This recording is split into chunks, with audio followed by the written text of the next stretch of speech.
Magandang hapon po and welcome back to Kababayan Today. Kasama natin ngayong araw na ito si Andres Paul Ramacho. He is a Filipino American actor, spoken word artist, and activist who has performed in plays in New York, San Diego, and now here in Los Angeles. He's been featured in films at the Asian Pacific Film Festival and was the voice of the Hollywood Bull. He's currently in a production of Eugene O'Neill's The Hairy Ape at the Odyssey Theater in West LA. Welcome to Kababayan Today. Thank you so much for having me. It's very humbling and a huge honor to be here. Well, Andres, let's talk about your upbringing. Were you born here in America? Yes, born in Los Angeles, born and raised. Okay, so talagang FilAm ka talaga? Yes, yes I am, completely. Okay, so what does it mean to be Filipino in America? I know that's a huge question, right? That is a massive. But for you, what do you identify with being Filipino here in America?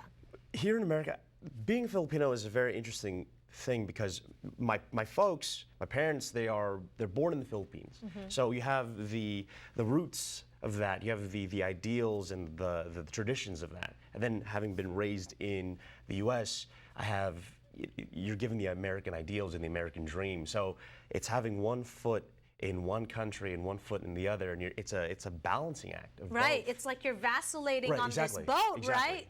right? Okay, so where are your parents in the Philippines from? My mom's from Cebu and my dad is from Dumaguete, which is a small island. Yes, of course we know Dumaguete. Yeah, have you beautiful. been back? I have. I went there when I was actually, I believe, 11 or 12, which is a long time ago. But this is during your formative years, Yes, and so I'm sure yes. it made a lasting impression on you. It did. I was introduced to how beautiful the country was, and there's a lack of wealth there in terms of monetary wealth, but there's a lot of wealth of the heart, I think. There's something so welcoming and giving and selfless when I went there that has stayed with me, and I really did love that when I was out there. Okay, so coming back here, I mean, you grew up here, right?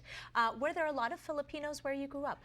When I grew up, I went to a small private school, and I was lucky enough to be surrounded by a lot of minorities. And so, there was a lot of Latinos, there was a lot of Filipinos as well, and I went to a Filipino church growing up as well.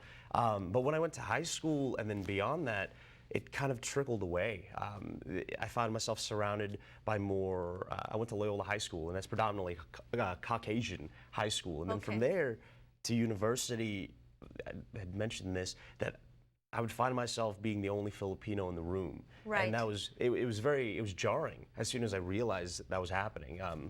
When you told people that you were Filipino, I want to hear everything people say, because when I tell them I'm Filipino, they're like, oh, well, why is your English so good? I know, oh my golly, and it's I'm so like, frustrating. well, because I don't know, I can speak Exactly. American. So I went to school and I learned I can speak things. I'm not sure. But they have stereotypes. They don't really absolutely. know what a Filipino is. And there's still a lot of people in America that have not been exposed to the culture or the people. What have the comments you've been getting? Oh my God. The question is, what is a Filipino? Where in the world is that? When I say I'm Asian, they're like, that's in Asia? I didn't know the Philippines was in Asia. Are you? They're like, you're really brown as well. I'm like, are you? Yes, I am. I definitely am brown. Yes, brown well, Asian. we're a complicated culture, that's for sure, right? But True. We always make the best of a situation. How have you been able to positively identify as a Filipino? I think through the arts. The arts has given me an opportunity to have a voice, to also be seen. I think the idea of what is a Filipino, or the questions of where is that from, where's that country, the idea of being an artist gives me visibility. And if I'm on a screen, if I'm on a stage, or if I'm writing poetry or speaking to students, right? That is one more brown body, one more specifically a Filipino body in the room. So, right.